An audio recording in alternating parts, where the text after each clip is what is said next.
श्री स्वामी समर्थ. नमस्कार, मी लक्ष्मी साबळे.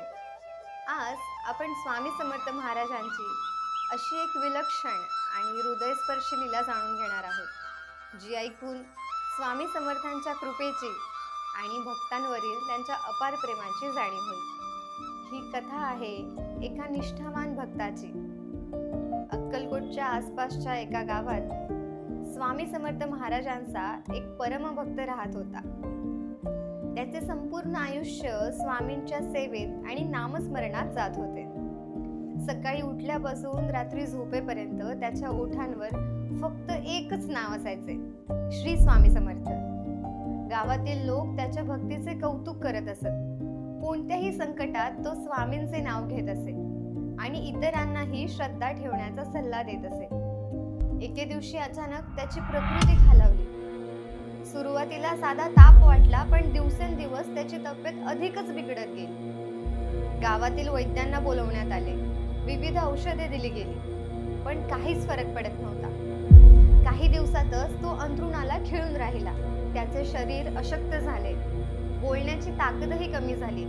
घरातील वातावरण चिंतेने भरून गेले. पत्नीच्या डोळ्यात सतत अश्रू असायचे. मुलं घाबरून त्याच्याकडे पाहत बसायची. एक दिवस गावातील वैद्याने नाडी तपासली आणि गंभीर आवाजात सांगितले, आता फारशी आशा दिसत नाही. जे काही करायचं असेल ते लवकरात लवकर करा. हे शब्द ऐकताच घरातील सर्वांच्या पायाखालची जमीन सरकली.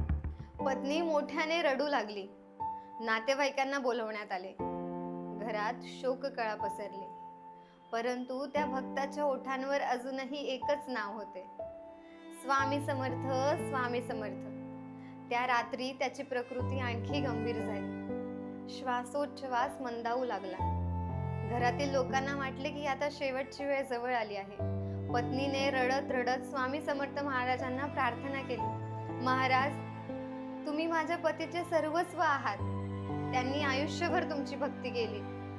आज त्यांच्यावर कृपा करा महाराज, कृपा करा. त्यांना वाचवा महाराज. असे म्हणत ती रात्रभर स्वामींचे नामस्मरण करत बसली. त्याच वेळी अक्कलकोटमध्ये स्वामी समर्थ महाराज आपल्या भक्तांसोबत बसले होते. अचानक स्वामी उठले. त्यांच्या मुखावर गंभीर भाव होते. ते म्हणाले, अरे, आमचा भक्त संकटात आहे, आम्हाला जावे लागेल. तेवढे बोलून स्वामी शांत झाले. आजूबाजूचे लोक काहीच समजू शकले नाही. पण दुसरीकडे त्या भक्ताच्या घरी एक अद्भुत घटना घडत होती. मध्यरात्र झाली होती. घरातील सर्वजण चिंतेत बसले होते. अचानक त्या भक्ताने डोळे उघडले. त्याच्या चेहऱ्यावर एक वेगळेच तेज दिसत होते. तो हळू आवाजात म्हणाला, स्वामी आले, स्वामी आले. घरातील लोक आश्चर्याने त्याच्याकडे पाहू लागले. त्याने थरथरत्या हातांनी खोलीच्या एका कोपऱ्याकडे बोट दाखवले. त्याच्या डोळ्यात आनंदाश्रू होते. तो म्हणाला, स्वामी माझ्या शेजारी उभे आहेत. ते म्हणत आहेत, घाबरू नकोस, अजून तुझी वेळ आलेली नाही. हे बोलून तो शांत झाला. घरातील इतर कोणालाही काहीच दिसत नव्हते, पण त्या भक्ताच्या चेहऱ्यावर विलक्षण समाधान होते. काही वेळानंतर त्याला गाढ झोप लागली आणि अनेक दिवसानंतर प्रथमच त्याचा श्वास स्थिर झाला. सकाळ झाली. घरातील लोकांनी पाहिले की त्याचा ताप उतरला होता. प्रकृतीत सुधारणा दिसू लागली होती.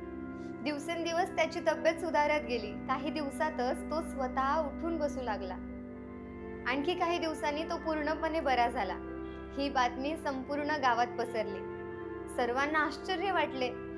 ज्या व्यक्तीबद्दल वैद्यांनी आशा सोडली होती, ती व्यक्ती अचानक पूर्णपणे बरी कशी झाली? परंतु त्या भक्ताला उत्तर माहित होते.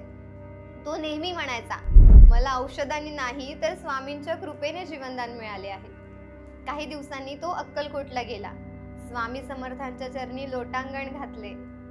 स्वामी त्याच्याकडे पाहून हसले आणि म्हणाले, काय रे, अजून काम बाकी आहे तुझे, इतक्या लवकर कसा येणार होतास? हे शब्द ऐकताच त्या भक्ताच्या डोळ्यातून अश्रू वाहू लागले. त्याला खात्री पटली, मृत्यूच्या दारातून त्याला परत आणणारे दुसरे कोणी नसून स्वतः स्वामी समर्थ महाराज होते. भक्त हो, या लीलेतून आपल्याला एक गोष्ट शिकायला मिळते. सद्गुरूंवर मनापासून श्रद्धा ठेवणाऱ्या भक्ताला ते कधीच एकटे सोडत नाही.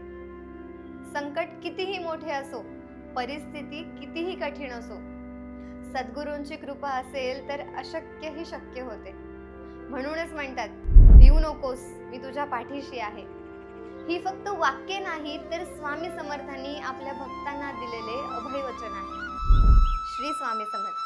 जय जय स्वामी समर्थ. जर तुम्हाला श्री स्वामी समर्थ महाराजांच्या आणखी अशा चमत्कारिक, प्रेरणादायी आणि भक्तिमय लीला ऐकायला व पाहायला आवडत असतील तर VRS मराठीला नक्की सबस्क्राईब करा.